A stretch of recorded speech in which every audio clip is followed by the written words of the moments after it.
Assalamualaikum warahmatullahi wabarakatuh. Perkenalkan, nama saya Veronica dengan NPM 2010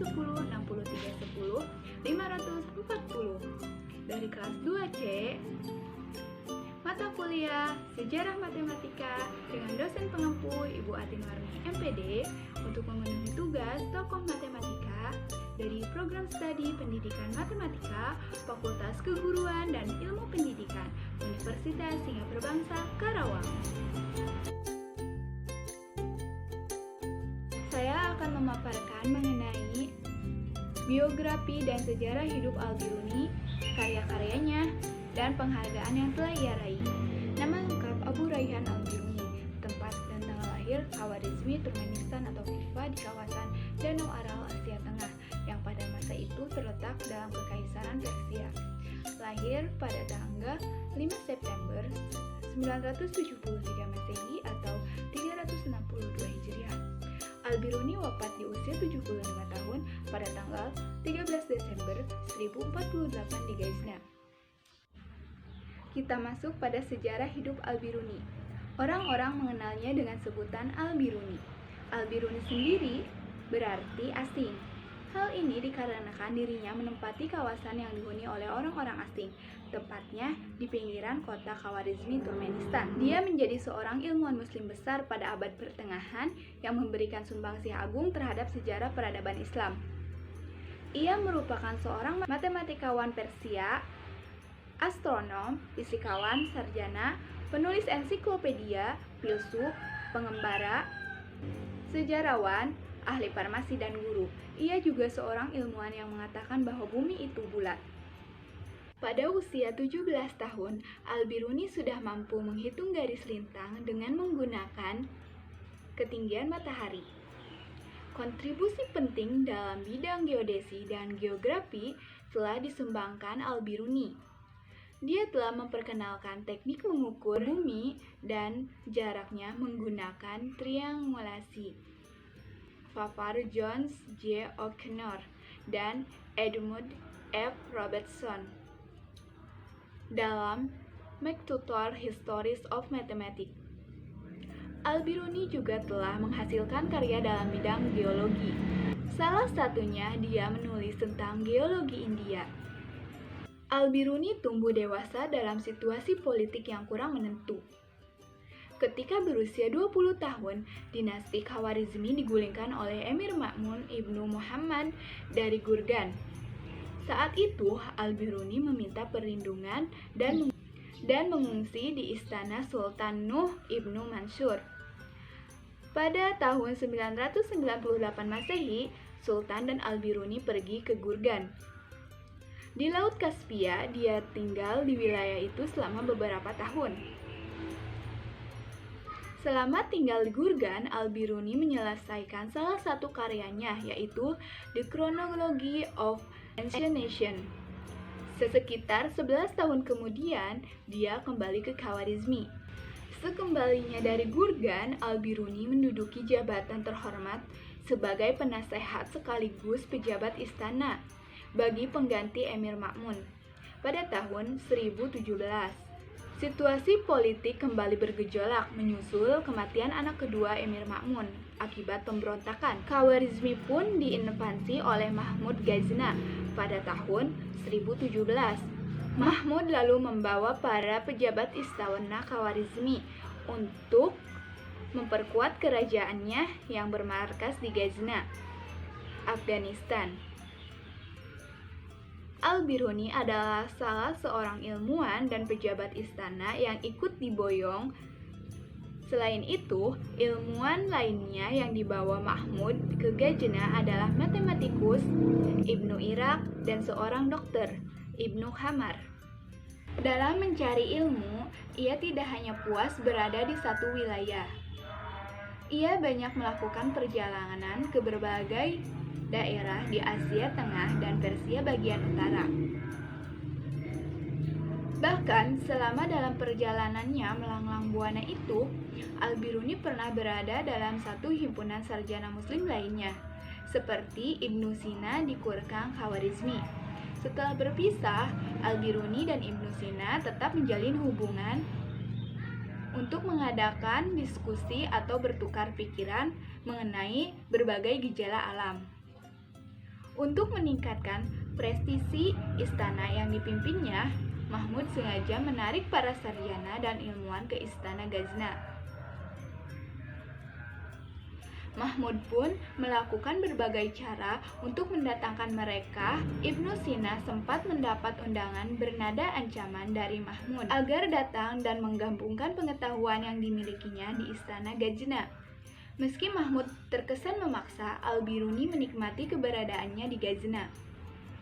Di istana, dia dihormati dan dengan leluasa dapat mengembangkan pengetahuan yang dikuasainya. Salah satu tugas Al-Biruni adalah menjadi astrolog istana bagi Mahmud dan penggantinya. Pada usia 20 tahun juga, Al-Biruni telah menulis beberapa karya di bidang sains. Dengan bermodalkan penguasaannya terhadap bahasa Arab, Yunani, Ibrani, Sanskerta, Al-Biruni mampu menyerap semua ilmu pengetahuan langsung pada sumbernya. Hasilnya, berbagai karya di bidang matematik, fisika, astronomi, kedokteran, metafisika, sastra, ilmu bumi, dan sejarah pun menambah khazinah ilmu pengetahuan. Bahkan, ia juga berhasil menemukan fenomena rotasi bumi dan bumi mengelilingi matahari setiap harinya. Dengan tekad mendedikasikan dirinya pada ilmu pengetahuan, Al-Biruni melakukan penelitian terhadap semua jenis ilmu yang ada. Karenanya, banyak ahli sejarah yang menganggap ia sebagai ilmuwan terbesar sepanjang masa. Selain itu, setiap terjun ke masyarakat dan melakukan penelitian, Al-Biruni sangat mudah menyatu dengan lingkungan. Ia pun dikenal sebagai sosok yang penuh toleransi. Pada tahun 1017 hingga 1030, Al-Biruni berkesempatan melancong ke India. Selama 13 tahun, dia mengkaji seluk-beluk India hingga melahirkan apa yang disebut Indologi atau studi tentang India. Di negeri Hindustan, itu dia mengumpulkan beragam bahan dari penelitian monumental yang dilakukannya. Dia mengkorek dan menghimpun sejarah, kebiasaan, keyakinan, atau kepercayaan yang dianut masyarakat subbenua India. Lalu Al-Biruni menulis buku tentang astrologi, yaitu The Element of Astrology. Selain itu, sang ilmuwan itu pun menulis sederet karya dalam kedokteran, geografi, serta fisika. Al-Biruni telah menulis risalah tentang astrolabe serta memformulasikan tabel astronomi untuk Sultan Mahmud. Fafar Will Duran tentang kontribusi Al-Biruni dalam bidang astronomi.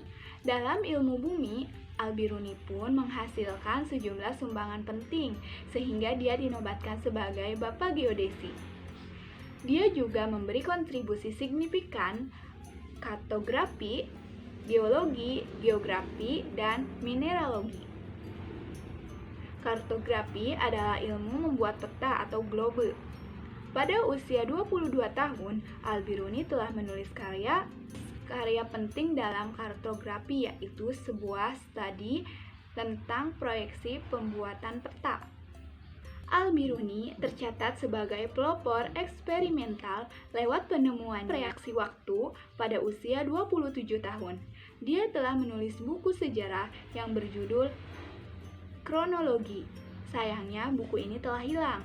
Dan sejarah mencatat Al-Biruni sebagai sarjana muslim pertama yang mengkaji dan mempelajari seluk-beluk India dan tradisi Brahminikal. Berkat kerja kerasnya, ia dinobatkan sebagai Bapak Ideologi. Keemasan Islam, Al-Biruni telah meletakkan dasar-dasar satu cabang keilmuan tertua yang berhubungan dengan fisik bumi. Al-Biruni pun membawa pengaruh besar bagi setiap ilmu yang dikuasainya, dengan menjadi seorang guru yang sangat dikagumi para muridnya. Karya-karya Al-Biruni semasa hidupnya. Al-Biruni banyak menghasilkan karya tulis, tetapi hanya 200 buku yang dapat diketahui. Di antaranya, ada Tarikh al-Hindi atau Sejarah India, ada tafhim li awal al-sinatu at-tajim, ilmu geometri, astrologi, dan aritmatika. Ada al-mas'udi fi al-hay'ah wa al-nujum. Karya-karya Al-Biruni di bidang matematika. Ada aritmatika teoritis dan praktis, penjumlahan seri, analisis kombinatorial, dan teori pembanalisis kombinatorial. Kaidah angka 3, bilangan irasional, dan bilangan irasional andingan. Ada geometri, sudut segitiga, dan lain-lain. Sekarang kita masuk mengenai penghargaan apa saja yang telah dicapai Al-Biruni. Segudang prestasi yang telah ditorehkan oleh Al-Biruni menjadikannya pantas untuk menyandang gelar sebagai ilmuwan muslim terbesar sepanjang masa. Bahkan sebagian ahli di barat sepakat untuk menyebut Al-Biruni sebagai ilmuwan terbesar yang pernah ada dalam sejarah dunia. Penghargaan diberikan kepada Al-Biruni karena penguasaannya yang sangat mendalam terhadap berbagai disiplin ilmu dan dasar bagi metode penelitian ilmiah yang tetap digunakan hingga lebih dari 1000 tahun setelah masa kehidupannya. Menurut Al-Sabra, menjuluki Al-Biruni dengan dia adalah salah satu ilmuwan terbesar dalam sejarah manusia. Ilmuwan muslim serba bisa dari abad ke-10 Masehi. Dan ilmuwan barat pun tidak kalah mengagumi Al-Biruni. Cetus Sarton, pengakuannya yang berbunyi, semua pasti sepakat bahwa Al-Biruni adalah seorang ilmuwan yang sangat hebat sepanjang zaman. Untuk mengenang Al-Biruni, para ilmuwan astronomi memiliki cara yang unik. Pada tahun 1970, International Astronomical Union atau disingkat menjadi IAU menyematkan nama Al-Biruni kepada salah satu kawah di bulan yang memiliki diameter 77,05 km, yaitu The Al-Biruni Crater. Sekian dari saya mengenai pemaparan tokoh matematika. Semoga bermanfaat dan bisa menambah wawasan kita semua. Mohon maaf apabila ada kekurangan ataupun kesalahan dalam penulisan ataupun penyampaian, karena saya masih proses belajar. Mohon untuk dimaklum. Sekian, terima kasih. Wassalamualaikum warahmatullahi wabarakatuh.